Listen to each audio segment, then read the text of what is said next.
नमस्ते। आज की इस दिलचस्प चर्चा में हम ह्यूमन साइकोलॉजी की एक ऐसी सच्चाई को खोलने वाले हैं जिसे अक्सर हम नजरअंदाज कर देते हैं। हमें लगता है कि हमारी भावनाएं, हमारे इमोशंस ही हमारी पहचान है। लेकिन असलियत में ये इमोशंस इवोल्यूशन के कुछ ऐसे ग्लिच हैं जो सिर्फ हमारे जिंदा रहने के लिए नहीं, बल्कि हमें कंट्रोल करने के लिए डिजाइन किए गए हैं। बड़ा अजीब लगता है ना सुनने में। चलिए इसे समझते हैं। तो सबसे बड़ा सवाल ये उठता है, क्या सुबह उठने से लेकर रात को सोने तक जो भी फैसले लिए जाते हैं वो वाकई हमारे अपने होते हैं? चलिए इसकी थोड़ी गहराई में चलते हैं और इस छिपी हुई सच्चाई को ढूंढते हैं कि हमारा दिमाग आखिर काम कैसे कर रहा है।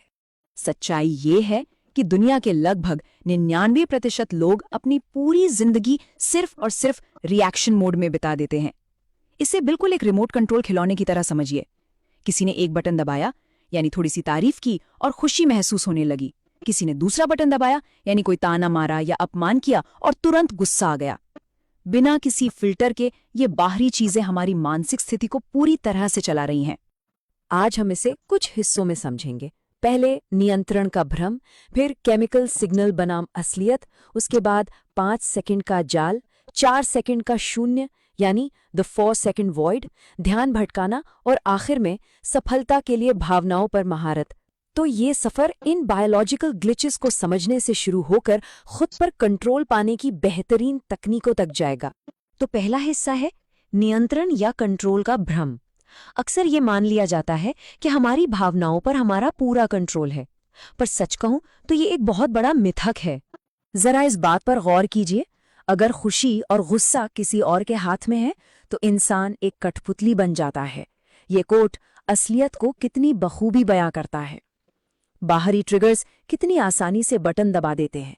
अगर हर छोटी बड़ी बात पर रिएक्ट किया जा रहा है तो इसका सीधा सा मतलब है कि अपनी कोई वास्तविक आजादी है ही नहीं। इंसान महज एक कठपुतली है जिसकी डोर दूसरों के पास है। दूसरा मुद्दा है केमिकल सिग्नल बनाम असलियत। यहाँ हम इवोल्यूशनरी मिसमैच के कॉन्सेप्ट को समझेंगे, यानी हमारी पुरानी बायोलॉजिकल बनावट और आज के आधुनिक तनाव के बीच का टकराव। और ये बहुत ही शानदार तरीके से दिखाता है कि हमारी बायोलॉजी आज के ऑफिसों में कैसे फेल हो जाती है।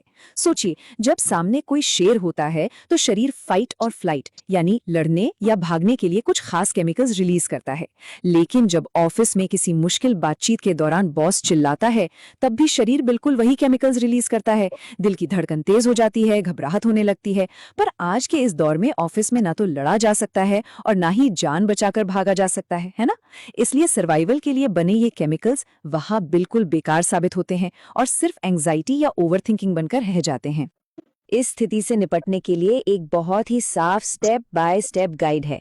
सबसे पहले शरीर में हो रहे बदलावों को पहचानिए, जैसे तेज धड़कन। दूसरा स्टेप, अपने शब्दों को बदलिए। ये मत कहिए कि मैं गुस्सा हूं, इसकी जगह ये स्वीकार कीजिए कि शरीर में गुस्से का एक केमिकल नोटिफिकेशन आ रहा है। ये भाषा का बदलाव सच में बहुत ताकतवर है, क्योंकि ये उस फीलिंग को हमारी पहचान से अलग कर देता है। और आखिरी स्टेप, उस रिएक्शन को एक पिंजरे में कैद कर लीजिए। तीसरा भाग है 5 सेकंड का जाल। आखिर होता क्या है जब इन केमिकल नोटिफिकेशंस को सही वक्त पर मैनेज नहीं किया जाता? इसके नतीजे काफी गंभीर और रियल हो सकते हैं।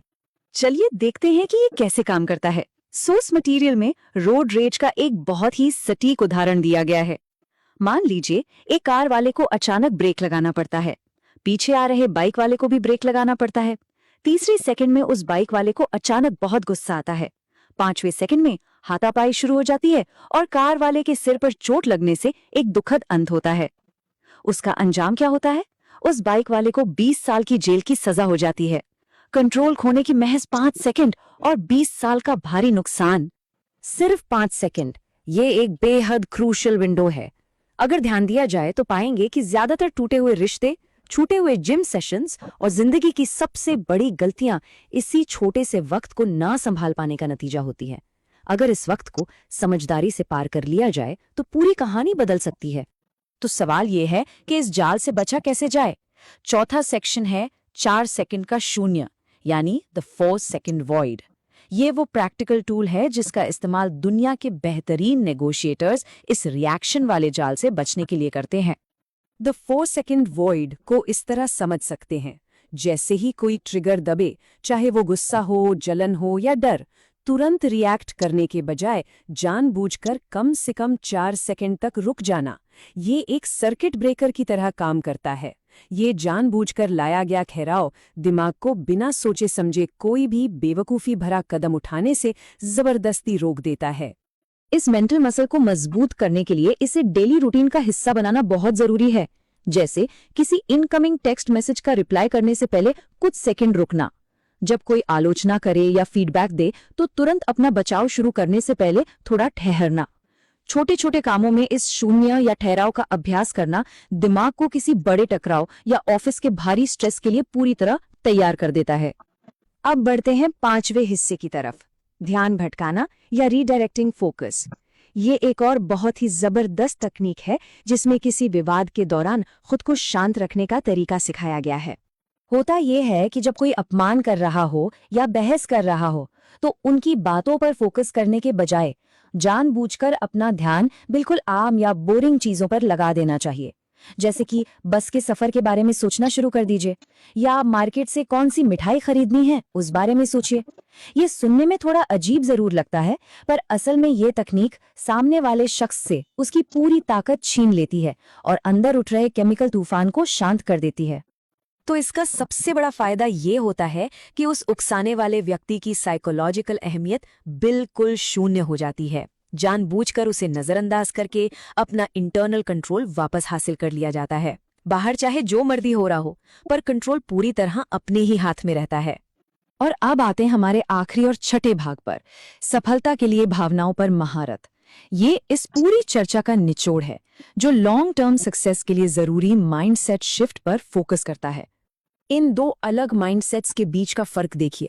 एक तरफ है बिना सोचे समझे आने वाला रिएक्टिव इम्पल्स जो बिल्कुल एक रिमोट कंट्रोल खिलौने जैसा है, और दूसरी तरफ है लॉजिकल और सोच समझ कर लिया गया फैसला जो किसी लेजेंड या बहुत ही सफल इंसान की निशानी है। जो लोग अपनी भावनाओं को और इन रिएक्शंस को मास्टर करना सीख लेते हैं वो रोजमर्रा के ऑफिस स्ट्रेस और फालतू झगड़ों से आगे निकलकर अपनी पर्सनल और प्रोफेशनल लाइफ में एक अलग ही मुकाम हासिल करते हैं। तो इस आखिरी और बेहद जरूरी सवाल के साथ इस चर्चा को खत्म करते हैं। अगली बार जब कोई हमारे बटन्स दबाने की कोशिश करेगा तो उस रिमोट का कंट्रोल किसके हाथ में होगा? क्या एक खिलौने की तरह रिएक्ट किया जाएगा या द 4 सेकंड वर्ड का इस्तेमाल करके उस कंट्रोल को अपने हाथ में रखकर पूरी गेम बदल दी जाएगी? इस बारे में जरूर सोचिएगा।